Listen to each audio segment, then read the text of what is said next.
नमस्कार दोस्तों, मैं आपका दोस्त ब्रिजेश पांडे। आप सबका स्वागत करता हूं मेरे YouTube channel market Mantra with Brijesh में। आज के हम इस वीडियो में दोस्तों अपनी मार्केट की आउटलुक डिस्कस करेंगे कि आने वाले समय में हमारे निफ्टी में और बैंक निफ्टी में कहां तक की तेज़ी या मंदी हो सकती है। जो मार्केट में तेज़ी चल रही है या क्या और एक्सटेंड होगी या फिर मार्केट यहीं से घूम जाएगा, अब यहाँ से मार्केट नीचे जाएगा। इन सब चीज़ों के ऊपर डिस्कस करेंगे दोस्तों। और ये अगर यहाँ से मार्केट ऊपर जाएगा तो क्यों जाएगा, यहाँ से नीचे जाएगा तो क्यों जाएगा, क्या रीज़न बनेंगे जो मार्केट को यहाँ से नीचे ले जाएंगे या ऊपर लेके जाएंगे। तो इन सब चीज़ों को डिटेल में डिस्कस करेंगे दोस्तों। उससे पहले कि वीडियो शुरू करें, आप सबसे रिक्वेस्ट है जो मेरे चैनल में पहली बार आए हैं तो प्लीज़ चैनल को सब्सक्राइब कर लीजिए और बेल आइकन को जरूर दबा दीजिए, सो दैट कि आगे चल के जब भी मैं नए वीडियोज़ बनाऊँ और अपलोड करूँ सबसे पहले उसका नोटिफिकेशन आपको आए दोस्तों, और आप उस वीडियो को देख सकें। तो दोस्तों शुरू करते हैं वीडियो। जैसा दोस्तों आपने देखा होगा पिछले हफ्ते में मार्केट हमारा बहुत ही छोटे रेंज में काम किया। निफ्टी हार्डली 100 पॉइंट के रेंज में, बैंक निफ्टी हार्डली 300 से 400 पॉइंट के रेंज में काम कर रहा था। और मतलब ना मार्केट नीचे जाने को तैयार था ना ऊपर जाने को तैयार था। मार्केट में जो पिछले 15-20 दिन में जो बड़ी रैली हुई है, तो उस रैली के बाद अब मार्केट सोच रहा है कि अगर यहाँ से ऊपर जाना है तो उसको नया ट्रिगर चाहिए, कुछ तो नया मिले जिसकी वजह से मार्केट ऊपर जाए, और नीचे जाना है नीचे जाने के लिए भी मार्केट को ट्रिगर चाहिए। तो उस हिसाब से मार्केट देखेंगे रेंज में फंसा हुआ है। पर दोस्तों हमारा मार्केट जो क्यूज लेता है या डेटा लेता है, मोस्टली हम कहाँ से, यूएस से लेते हैं। अब यूएस में क्या हो रहा है कि यूएस में दोस्तों ऐसा वहाँ के जो लोग इन्वेस्टर हैं वो क्या कर रहे हैं, वो फेड के अगेंस्ट में वेट कर रहे हैं। अब फेड के अगेंस्ट में कैसा वेट कर रहे हैं कि वहाँ पे जो इंटरेस्ट रेट वहाँ का फेड, यूएस का फेड जो बढ़ा रहा है, तो वहाँ के इन्वेस्टर जो है वो सोच रहे हैं या बोल रहे हैं कि इंटरेस्ट रेट का जो हाई का साइकिल था वो बंद हो चुका है या ख़त्म हो चुका है या पीक पे आ चुका है, अब यहाँ से और ज़्यादा नहीं बढ़ेगा। क्योंकि दोस्तों जैसा आपने देखा कि पिछले महीने जब मार्च में यूएस में ये बैंकिंग क्राइसिस आई थी, वहाँ के 2-3 बैंक फेल हुए, उसका संकट थोड़ा यूरोप में भी गया। वहाँ का आप देखेंगे यूरोप का क्रेडिट स्विस भी फेल हुआ, उसके बाद उन्होंने यूबीएस के साथ में मर्ज करके वो सब संभाला। तो इस हिसाब से लोगों को लग रहा था कि अब बैंक की क्राइसिस बढ़ रही है तो शायद यूएस का इंटरेस्ट रेट बढ़ाना बंद कर देगा, अब नहीं बढ़ाएगा। और इसके पीछे एक हिस्ट्री भी है दोस्तों। हिस्ट्री ऐसी है कि जब 2008 में आप देखेंगे, 2008 में जब फाइनेंशियल क्राइसिस आई थी, तो उस समय जब मार्केट को या इकोनॉमी को संभालने के लिए वहाँ की गवर्नमेंट ने और फेडरल रिजर्व ने इंटरेस्ट रेट को उनको गिरा के 0 पर लेके आए थे। तो 2008 से समझ लो जी कि अभी तक आपका 2023 के स्टार्टिंग तक आपका वहाँ की इकोनॉमी, वहाँ के जो कंपनियाँ बढ़ी वो 0% इंटरेस्ट रेट पे बढ़ी। वहाँ पे 0% इंटरेस्ट रेट पे काम हो रहा था। लेकिन अब वो 0% जो इंटरेस्ट रेट था वो बढ़ के 5-5.5% पे आ चुका है, और वो अब इकोनॉमी को थोड़ा लोगों को चुभ रही है। और जो ये 2008 में इंटरेस्ट रेट 0 हुआ था, ऐसा नहीं कि मतलब 2023 तक वहाँ की गवर्नमेंट ने या वहाँ के फेडरल रिजर्व ने कोशिश नहीं किया इंटरेस्ट रेट बढ़ाने की। उसमें आप देखेंगे 2000 आपका देखेंगे 2013-14 में वहाँ पे जो फेडरल रिजर्व के चेयरमैन थे बेन बेनार्की, उन्होंने एक बार इंटरेस्ट रेट को बढ़ाने की कोशिश की थी। तो लेकिन उस समय क्या हुआ, जैसे उन्होंने इंटरेस्ट थोड़ा ट्विंग करने की कोशिश की या वहाँ की जो बैलेंस शीट थी उसको ट्विंग करने की कोशिश की, तो सडनली मार्केट में ज़्यादा पैनिक फैल गया, मार्केट आने लगा नीचे का, तो वहाँ पे उन्होंने रुक गए, वो फिर वापस इंटरेस्ट रेट उन्होंने बढ़ाया नहीं। और फिर वही चीज़ 2018-19 में आज के जो यूएस के फेड के चेयरमैन हैं जेरम पावेल, उन्होंने 2018-19 में वापस कोशिश की, लेकिन ये वापस से मार्केट में हलचल हुई, इकॉनमी की मार्केट गिरने लगे तो वापस वो रुक गए। लेकिन दोस्तों कैसा होता है कि 2 बार ये करने के बाद इस बार मार्केट को वापस लग रहा है कि अगर थोड़ा भी इकॉनमी में स्लो डाउन की आई कि स्लो डाउन आ सकता है, रिसेशन आ सकता है, इकॉनमी ख़राब हो रही है, तो फिर वापस से रुक जाएगा।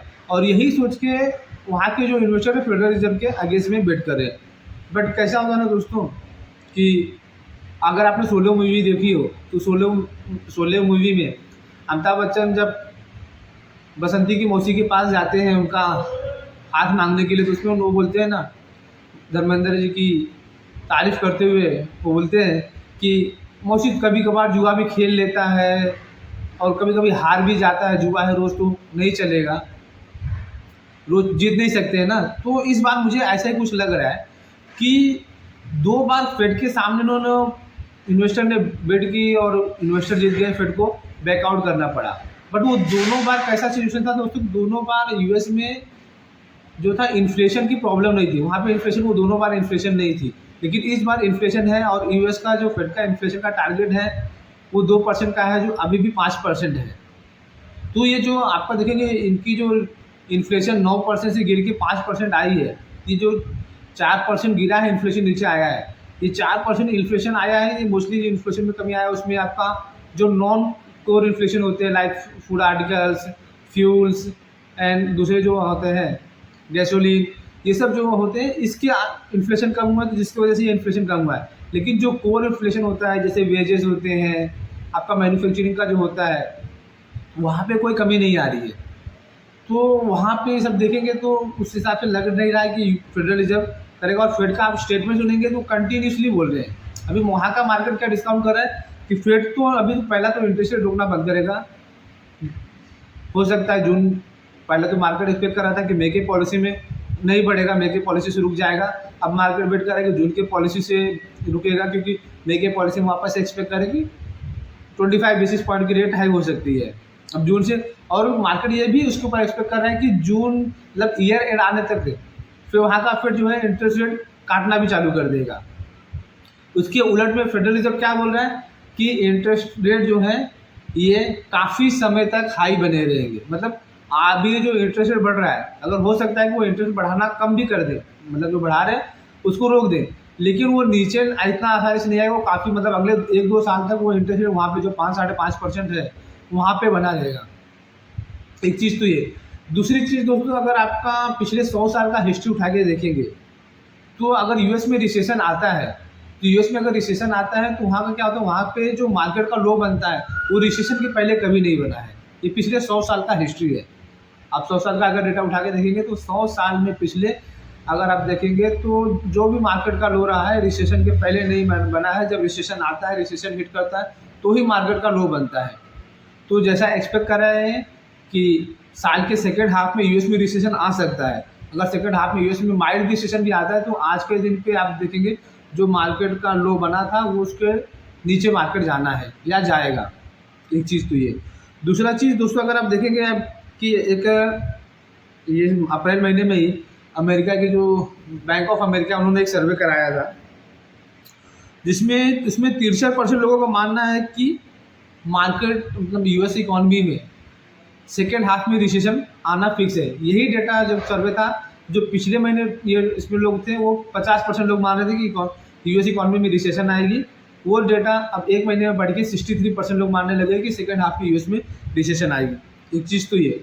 दूसरा चीज़ दोस्तों, एक CNBC ग्लोबल ने 400 जो वर्ल्ड के CIO हैं, 400 CIOs के बीच में एक सर्वे कराया था कि यहाँ से मार्केट गिरेगा या यहीं पे रहेगा या वहाँ से मार्केट ऊपर जाएगा। तो उस CIO को जो सर्वे कराया था CNBC ने दोस्तों, तो उसमें करीब 68% लोग मान रहे हैं कि इकॉनमी यहाँ से और नीचे जाएगी, यहाँ से इकॉनमी और गिरेगी। और उनका मानना है कि S&P 500 जो दुनिया का सबसे बड़ा इंडेक्स है यूएस में, वो आज के दिन पे 4100 है और वो 4100 वाला इकॉनमी जो इंडेक्स है वो 3500 या 3300 तक गिर सकता है। ये आप समझ लीजिए। अब इससे क्या हो रहा है कि दोस्तों कि अगर आप इसको समझेंगे तो अगर आप देखो हमारी जो मार्केट है, हमारी इकॉनमी जो है उसकी फंडामेंटल उसके जो चीज़ है वो यूएस से थोड़े अलग है। लेकिन मार्केट जैसे मैंने पहले भी बोला मार्केट सेंटीमेंट पे चलता है। और अगर अमेरिका को थोड़ी सी जुकाम भी होती है तो हमें बुखार हो जाता है। तो अगर अमेरिका में तेज़ी नहीं होगी, अमेरिका में मार्केट गिरेगा तो हम भी उसके साथ में बढ़ेंगे नहीं, हमको भी मार्केट के साथ में नीचे आना है, उनके इकोनॉमिक मार्केट के साथ में, ग्लोबल मार्केट के साथ में। तो इस हिसाब से आज के दिन पे जो अपना मार्केट जहाँ पे खड़ा है, यहाँ से अपने मार्केट में भी नीचे आने के काफ़ी चांसेस हैं। हमारा मार्केट भी यहाँ से करेक्ट हो सकता है। और जैसा मैंने पहले भी बोला है कि मई के महीने में मुझे मार्केट में वापस से गिरावट लग रही है। अब हो सकता है कि आपको अगले हफ्ते से मार्केट में गिरावट आना चालू हो जाए या मई शुरू हो उसके बाद मार्केट में नीचे आना चालू हो जाए।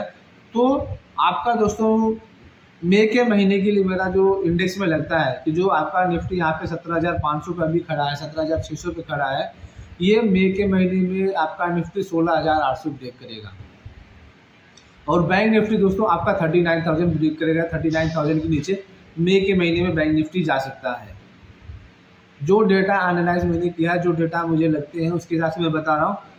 क्योंकि देखो आज के डेट में देखोगे दोस्तों ना, तो मतलब जो भी टेक्निकल वाले हैं या जो भी मार्केट के ज्ञानी हैं, जो लोग हैं जो रोज आके टीवी में मार्केट का ज्ञान देते हैं, वो लोग आज के दिन पे हर कोई बोल रहा है मार्केट बाय ऑन डिप से खरीदिए। बट दोस्तों इस बहकावे में ना आइए, इस हादसे में ना आइए, क्योंकि अगर आप फंस जाएंगे ऊपर के लेवल पे तो नीचे के लेवल पे आपको एग्जिट करने के लिए परेशानी हो जाएगी।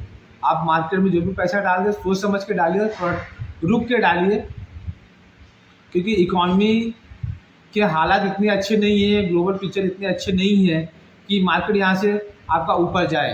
यहाँ से मार्केट को एक बार नीचे आना ही आना है। और आप जैसा डेटा भी देखेंगे तो डेटा भी कुछ कंफर्टेबल नहीं दे रहे हैं, जिससे कि आपको ये लगे कि मार्केट यहाँ से काफ़ी नीचे आएगा। अब दूसरा दोस्तों, जैसे आप देखेंगे हमारी जो मार्केट चलती है उसमें एफआईएस का काफ़ी बड़ा इंपॉर्टेंस रहता है। अभी एफआईएस आप देखेंगे तो पिछले काफ़ी दिनों से लगातार वो बेच ही रहे, वो खरीद नहीं रहे। अब थोड़ा एक हफ्ता 10 दिन पहले उन्होंने थोड़ा बाइंग की, बट वापस उनकी सेलिंग स्टार्ट हो गई। और जब तक ये एफआईएस की सेलिंग स्टार्ट रहेगी, चालू रहेगी दोस्तों, ये मार्केट को ऊपर जाने नहीं देंगे, मार्केट वहाँ से नीचे आना ही है। आज के दिन में अगर हम देखें कि हमारा जो ग्लोबल मार्केट में है, जैसे MSCI इंडेक्स है जो, उसमें जो इंडिया का वेटेज है करीब 13% है। और वहाँ पे जो एफआईएस हैं वो आज के दिन पे आप देखेंगे तो जो इंडिया का वेटेज 13% है उसको बढ़ाने के लिए कंफर्टेबल नहीं है। वो उसको यहाँ से 13% 14% 15% 16% करने के लिए कंफर्टेबल नहीं है। अगर ये वेटेज नहीं बढ़ता है, वहाँ से पैसा नहीं आता है, तो हमारे मार्केट को ऊपर जाना के लिए बहुत मुश्किल होगी। मैं तो बोलूँगा ये एक तरह से नामुमकिन है। आज के दिन में हमारा मार्केट अब रुका क्यों है? रुका इसलिए है, वो हमारे रिटेलर्स की वजह से रुका है। हमारे रिटेलर जो लगातार म्यूचुअल फंड में SIP के थ्रू पैसा डाल रहे हैं, वो पैसा आ रहा है, उसकी वजह से कंटिन्यूसली मार्केट में बाइंग हो रही है। और मार्केट बाइंग होने की वजह से ये मार्केट नीचे भी नहीं जा रहा है। तो अब ये लड़ाई यही है अपना हमारी रिटेलर्स की और एफआईएस की चल रही है। रिटेलर्स जब तक पैसा डालते रहेंगे और मार्केट को नीचे लोअर लेवल पे हरदम सपोर्ट आता रहेगा, बाइंग करते रहेंगे, और ऊपर जैसे ही आएगा ऊपर के लेवल पे एफआईएस बेचते रहेंगे। तो ये डेटा जब तक नहीं सुधरेंगे तब तक मार्केट यहाँ से ऊपर जाने वाला नहीं है। और दूसरा चीज़ देखेंगे दोस्तों कि अगर आप देखेंगे आईटी के जो रिजल्ट आए हैं, आईटी में देखेंगे तो आपका इन्फोसिस और टीसीएस का रिजल्ट आया। इन्फोसिस का रिजल्ट मतलब काफ़ी ख़राब था, आपने देखा होगा एक ही दिन में 10% गिर गया। और टीसीएस का भी रिजल्ट ख़राब आया, टीसीएस भी काफ़ी नीचे है। तो अगर यहाँ से मार्केट ऊपर जाना है तो इंडेक्स में आईटी प्लस बैंक का जो वेटेज है वो करीब 50% के करीब वेटेज है। तो इस हिसाब से मार्केट लग रहा है कि नहीं जा सकता है ऊपर। अब ये अगर आईटी नीचे जा रहा है तो उसको बैंकिंग संभाल रहा है, लेकिन एक ही कब तक संभालेगा? अगर आपको मार्केट को ऊपर जाना है तो दोनों को चलना पड़ेगा, और कुछ भी आए सपोर्ट्स के लिए वो तो चले। अब मेटल पकड़ेंगे तो मेटल में इस समय फिलहाल ग्लोबली कहीं पे कुछ ऐसा तेज़ी दिख नहीं रही जिसकी वजह से मेटल में तेज़ी हो, तो मेटल तो छोड़ दीजिए। फार्मा आपका साइडवेज है, फार्मा में कहीं पे कुछ हो नहीं रहा है।